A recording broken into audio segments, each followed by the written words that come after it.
One of the things I wanted to talk about was the biggest change, in my opinion, in the last 20 years, especially this year, is the pitching clock. So what would your opinion be if you were pitching in the game today, and how do you think you would handle it? Yeah, so even analytics to that point, I'm kind of in the middle of the road. I'm not at top end or low end. I'm kind of in the middle on that. Love that. Pitch clock is great. I mean, I think even back when I was working and over my 24 years, I would have loved the pitch clock. I worked pretty quick from the mound. I called about 90 to 95% of my game from the mound with my looks to my catcher. So my catchers over those 24 years were real important to me. They paid attention to detail, and we were able to get it done that way. All the changes are pretty good. I think you've seen the minor league guys adjust quicker than the guys that were in the big leagues. The thing that I always warn the pitchers about, whether they're a young pitcher or a veteran pitcher, is to be careful about turning into a power thrower instead of pitching. You kind of get the signal in your ear from your catcher, and you just grab the ball, and you really will throw it without a purpose or understand what you're trying to do to get a hitter out at that point in time, or maybe the second or third time you face that guy. So it's real important. The other thing I always tease everybody about, I tease them, but hopefully it'll change. I always said with all the changes in Major League Baseball, you need to when you hit a ball down the line, right field, left field line, and it hits the pole, they call it a foul pole. It's not a foul pole, it's a fair pole. So start referring to it as a fair pole, right? Everybody says it's a foul pole, it's not. So I always mess with the guys that way a little bit. But yeah, I like most of the changes. The games are a little bit quicker, and Casey, that's here with me today, he just retired from the Blue Jays, and I encouraged him and my youngest sons with the Phillies they're allowed one timeout each at bat, and I encourage them to use that timeout when they can. Well, no more pesky pull for me, I guess. It's the pesky fair pull now, you refer to it. Another thing behind the pitch clock was money. A lot of people say baseball is dead and whatever and stuff like that, but a lot of things we see is consolidation of power through money. You see Manny Machado, 10 years, $330 million, stuff like that, but also within teams. You see the Dodgers, who just seem to pick up everyone who comes off the market. And the AL Central, every team in that division right now could be on top every team in the AL East, could be on top of the AL Central. Could you talk about how money has changed in the past couple of years and how it's affecting the game? Well, again, I have a lot of the older players to thank when I was coming up, because they moved the bar as far as the dollars that we're being able to play, to get paid. There's only 600 of us in the country that can do what we do at the highest level. But again, I really don't. When you're in trade deadlines coming up fast, and there's going to be some more, players moving teams as everybody positions themselves for a playoff run. Yeah, I mean, again, it has nothing to do with money why you win. You can't buy. I mean, look at the Mets. They have a massive payroll, and they just need some extra players.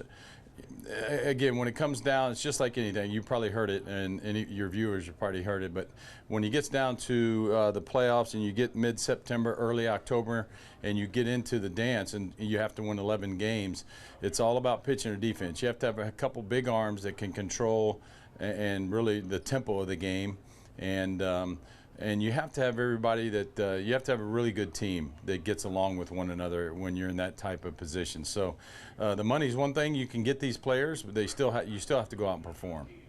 Coming back to the money aspect and changing game, would you be surprised if I told you that MLB in-person attendance is set to break the record from back in 1998, in the year of the home run race? Yeah, so I think everybody enjoys going to the ballpark, getting their dog and beer, and getting ready to go and watch their favorite players, their favorite stars out there. For the All-Star game, I did a segment on Ohtani. Everybody's watching that. It seems like the Angels are gonna keep him. You just hope that somebody like Ohtani or Mike Trout can eventually get to the playoffs and experience postseason play. I think that's the most important thing. I think if you ask those guys, money aside, team aside, whatever, they desperately want to win and get to the playoffs and have a chance to win a World Series. You talked about Mike Trout and Ohtani. Are there any other guys that if they're playing, you turn on the TV? Well, I still do a little work with the Astros. I watch those guys closely, and obviously with my son being with Philadelphia, I've gotten to know and learn a lot about, their starting lineup. And so, having Bryce Harper there, and the Phillies got so close last year. Red Sox are kind of on the bubble. Are they going to kind of reload for next year? Are they going to move some bodies? Who knows what's going to happen there? But there are some really interesting teams that really are going to have to make a decision in the next 3 days if they're going to go for it, or they're going to be buyers or sellers. So this is I guess for the fans, it's a fun time of year for them. But again, it's just it's they call it America's pastime, and the fans seem to love it. So I'm glad the attendance rates or attendance stuff is up. Yeah. What would you say to people who say baseball is dead? Dead? Yeah. No, we're not. No, I don't know who says that. So, I mean, it's what's great about the game of baseball. I've always said you can be the size of Altuve, or you can be the size of Aaron Judge, and still make a pretty good living at doing what you're doing. So. All shapes and forms we have in Major League. You don't have to be 7 foot. Not that everybody in the NBA are 7 foot or 300 pounds in the NFL. You can be all kinds of shape and sizes to play Major League Baseball. Any trade deadline expectations? No, I'm just waiting to see who's gonna. Everybody needs pitching. They always need pitching, and it's that time of year. So we'll see what happens. Guys, got to be careful. You got to hydrate this time of year. It's so hot, and you got to take care of yourself to get ready for that stretch run. Well, I don't want to keep you from out there forever, but there are a couple of moments in your career that I like to hit. You were the starting pitcher for the Yankees, the first game back at Yankee Stadium after 9/11. That's right. Could you talk about that for a second? I know you've talked about it in podcasts and stuff before. Yeah, it's very moving. I mean, it's like I tell people, 24 years. I loved doing it. I did it to my fullest. The way I was brought up, I lost my pops when I was young, and my mother and grandmother raised me, and work was very important to them. So you see me out there behind the glove. I'm very serious about my work. But those 24 years pale to the question you just asked. I mean, I was supposed to go and pitch that night, going for my 20th win in New York City, and my buddy woke me up about 8 a.m. So we learned what was going on. Our world has changed since then. But what was really cool, General Myers, our 4-star general at the time, went to high school with my agents, and he asked me to go to the Middle East to see our men and women. And it was an experience of a lifetime. I saw, 14 to 16,000 of our men and women, people that protect us, protect somebody where I can go out to a center stage on a mound in front of 55,000 people and feel safe doing my work. And so that's just what you want to get back to, is what we feel like as Americans, and where our country feels safe and we feel safe here at home. So talk to me about, you've played at some of the most iconic ballparks, obviously, over the years. You've played at Yankee Stadium for an extended period of time. You played at Fenway Park for an extended period of time. And Yankee Stadium has done a top-to-bottom, complete remodeling. And Fenway Park you've been to back recently, yeah, is my understanding. That park has also changed substantially. Can you talk a little bit about that? Yeah, they made great changes. I mean, I was very fortunate. I got to play for two of the most historic teams in all of sports, and their venues at Fenway Park and at Old Yankee Stadium.